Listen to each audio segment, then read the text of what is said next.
This is John Polrai. I'm coming to you from Tokyo, Japan, and again, I want to talk about Amber Heard and her avid reading because I'm just not totally buying it. And there's a reason now I have that's on my side to the fact that I don't think she is an avid reader. So how do you know Amber Heard is an avid reader? There's only one real way.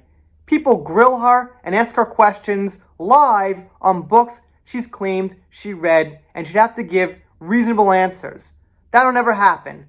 So what else we got? Well, people on set have seen her reading. Well, that's what she does. She holds books in front of cameras, and when people are watching, so it appears she's reading. Is she reading some of them? A little bit? Maybe. But in full context? I don't know. I've got my doubts. The other way is paparazzis catch her reading. And we know someone named Grimes, ex of Elon Musk, has played a prank on the paparazzis, proving that you can just do this and they'll flock to you and they'll promote anything that you do. Now here's the thing. Amber Heard was on the stand, and a little while ago, there was an article from Screen Rant calling out how bad of a job she did with the character. How Nadine Cross, the character she plays, is a complex character, a lot of things going on in her background, and you would think an avid reader would read up on that part. They would read the books. Maybe even twice they'd read the books. But Amber Heard really was pretty terrible at the part, so that tells me that I don't think she read the books. I don't think she studied up on this, or she would have done a better job. She wouldn't have Screen Rant, who was basically mainstream wannabe media, bashing her on it. I did a quick little research on Nadine's character. Let's take a look. And here it is. One little click, you can find it. Hell, like I've said before, you could probably read the cliff notes on it and do a little bit of a better job than Miss You-Know-Who did. It says, Nadine Cross was an orphan adopted at the age of 4.5 months. Her adoptive parents and their biological son were killed in a car accident when she was 6, whereupon she went to live with their relatives. At no point did Nadine ever feel wanted by either family that adopted her. Her parents had always favored their natural son. And her aunt and uncle, both middle-aged, resented being saddled with the responsibility of a child so late in life. So right there, we got a lot of good things to go on, to work on with the character of Nadine Cross. As Nadine reached sexual maturity, which Amber Heard did, but I'm not sure she reached any other maturity, she made a couple of tentative attempts to have normal relationships with boys, but some strange outside force had always thwarted those efforts. Alright, they didn't say the thing about Amber and her sexuality and that kind of thing, but what the hell? Gotta tell a joke once in a while and hope it lands. She came to believe that their virginity had some darkly sacred purpose, that she was intended for someone special, that she was meant to wait for that person like an unbroken vessel, which we know is about the opposite of you-know-who in real life. So off the bat, she's got this big piece of information that she knows is nothing like her in real life to go off and feed on and use in her voice, in lines, in body language, especially if she's playing somebody who was thinking they were going to be a virgin or, had sexual issues. But I guess she didn't. Eventually, Nadine went to college to pursue a teaching degree. One night, her dorm mates were playing with a Ouija board and they pressured her to join in. However, unlike the playback prank messages that had resulted up until then, the planchette occasionally seemed to become possessed, spelling out terrifying occult messages directed straight at Nadine.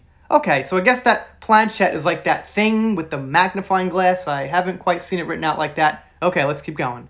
So, with some short reading on the character of Nadine Cross, we could already imagine how she should be played. Now, I've got to throw out a disclaimer. I have not seen The Stand, as I cannot actually watch Amber Heard for more than a few seconds, once in a while, a little clip or something, a little interview that I'm usually criticizing, but I could not sit through a full half an hour, even 15, even 5 minutes of her, so take that as you will, that I haven't seen The Stand, but I do trust Screen Rant with their bashing her, because like I said, they're finger in the wind politics. What they do is they shill people, they'll say good things about bad people, they'll say good things about good people, they don't care. They're just playing mainstream wannabe. So if they say something negative about Amber Heard, I kind of tend to agree, and what they said was logical. They didn't just, throw some crap out there about why she was bad. They broke down how it was in the novel and how Amber actually was a miscast and she dropped the ball. So, what I'm getting at here is if we could research Cross and know a little bit about a character, you could see how it would be easy if someone who was an avid reader read the material and then went to it. They should be doing at least the average job of an actor capturing this complex character. But apparently, Amber didn't even do an average job. She did a terrible job. Anyway, that's my little investigation and my little theory and points on my side as to why I think she probably is not an avid reader. Does she read like romance stuff? She probably reads like those political books that are easy reading, that are propaganda basically. I don't know. She probably reads something, but I do not think she reads as a hobby all the time. She's not a bookworm. I don't think she ignored Jason Momoa because she had to read a book on set. Think about it. If you're an avid reader, you have to read on like a once-in-a-lifetime opportunity to be an Aquaman. You'd probably read afterwards and like enjoy the set and talk to people. It's bad business sense to sit there and read. But what could be good is making people think you're an avid reader and you're intelligent and that you're keeping to yourself because you are learning things. Anyway, you guys, let me know what you think down below. Before I go, I want to give some information about the channel, a few shout outs, so here that is.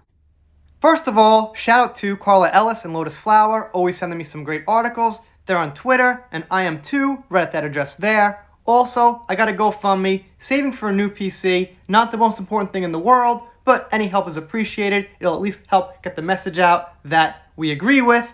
If you don't want to contribute to GoFundMe because of a credit card, something like that, I do have PayPal, which some people use a little loosely and use a little bit easier. Anyway, I'm doing shout-outs, special thanks, things like that, celebrity news, pop culture. If you're not subscribed here, consider it. If you consider it and you don't subscribe, well, I guess I'll be sad, but I'll get over it. See you next time.